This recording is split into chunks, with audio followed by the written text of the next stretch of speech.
Commercialisation et facturation d'un voyage. Alors pour bien comprendre la commercialisation et la facturation d'un voyage, il faut d'abord se resituer dans la démarche de création d'un voyage. Alors nous sommes ici dans la 7e étape, après avoir envoyé l'offre de vente à un client. Alors au cours de la commercialisation, plusieurs étapes s'enchaînent. Tout d'abord, il y a la phase de négociation-vente avec le client qui consiste à lui apporter les arguments pour le convaincre de choisir le voyage qui lui a été proposé préalablement. Ensuite vient la préparation du contrat de vente et enfin la réservation des prestations. Alors ces trois phases sont étudiées en détail dans le cours de GRCT. Il reste ensuite la phase d'édition du carnet de voyage et la facturation des prestations, et ces deux dernières étapes sont étudiées dans le cours de PT. Alors commençons par l'édition du carnet de voyage. Alors le carnet de voyage, il regroupe des informations nécessaires au bon déroulement du voyage du client. Chez un TO, cette mission est souvent confiée à un carnétiste. Le carnet de voyage est le plus souvent une pochette personnalisée aux couleurs du TO qui réunit les éléments suivants. Alors, la convocation au point de départ, les titres de transport, les vouchers ou bons d'échange, le programme journalier détaillé du voyage, les informations touristiques comme la présentation des hôtels ou les brochures des offices de tourisme, les étiquettes bagages, les contrats d'assurance et d'assistance souscrits, le questionnaire satisfaction et éventuellement les petits objets ou goodies personnalisés aux couleurs du TO comme par exemple un sac ou un drap de plage. Alors ce carnet est envoyé par voie postale directement au client ou par l'intermédiaire de l'agence de voyage distributrice. Toutefois, si la date de départ est proche, il sera retiré directement à l'aéroport, parfois au comptoir du voyagiste s'il en a un. Et dans ce dernier cas, le client va recevoir par email, courrier ou par téléphone tous les détails pour sa convocation de départ.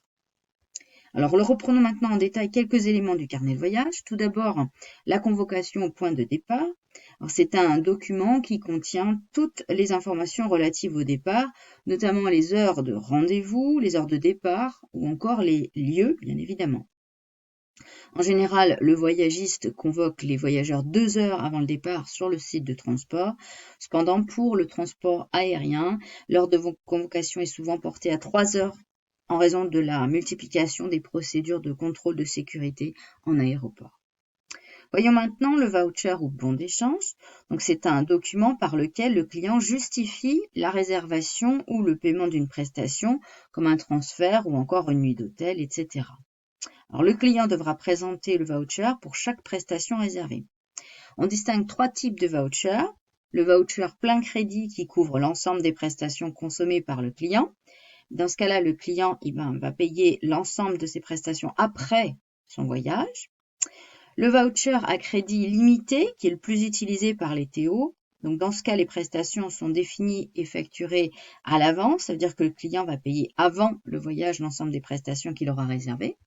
Ou enfin, le voucher sans valeur, qui est un simple bon de réservation. Et le client va payer ce qu'il a réservé sur place. Alors, voyons maintenant le titre de transport. Alors, il constitue le contrat entre le transporteur et le voyageur, et ce, même s'il a été vendu par un voyagiste. Il atteste le paiement du voyage et donc l'accès au transport. Donc, le plus souvent, ce titre est nominatif. Depuis quelques années, ce titre de transport est de plus en plus dématérialisé, c'est-à-dire que le client ne reçoit pas le titre de transport, mais un mémo voyage qui récapitule toutes les informations pratiques relatives au voyage.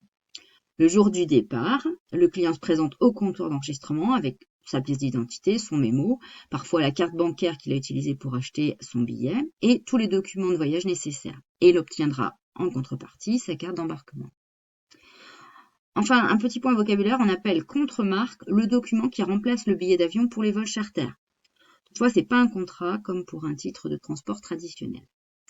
Terminons par le programme journalier détaillé du voyage. Donc, il reprend jour par jour les prestations incluses dans le voyage. C'est un document rédigé qui peut être accompagné de photos ou de cartes. Il notifie les étapes, les lieux de séjour, les dates, les modalités de restauration et d'hébergement et toutes les activités. Enfin, après la commercialisation vient la phase de facturation. La facturation, c'est l'élément de preuve d'une opération commerciale. Elle a donc une valeur juridique importante et c'est pourquoi elle est écrite et très encadrée par la loi. Ainsi, certaines mentions sont obligatoires, notamment en en-tête l'identité du vendeur avec le numéro d'immatriculation, le siège social, le statut juridique, etc. Également l'identité de l'acheteur.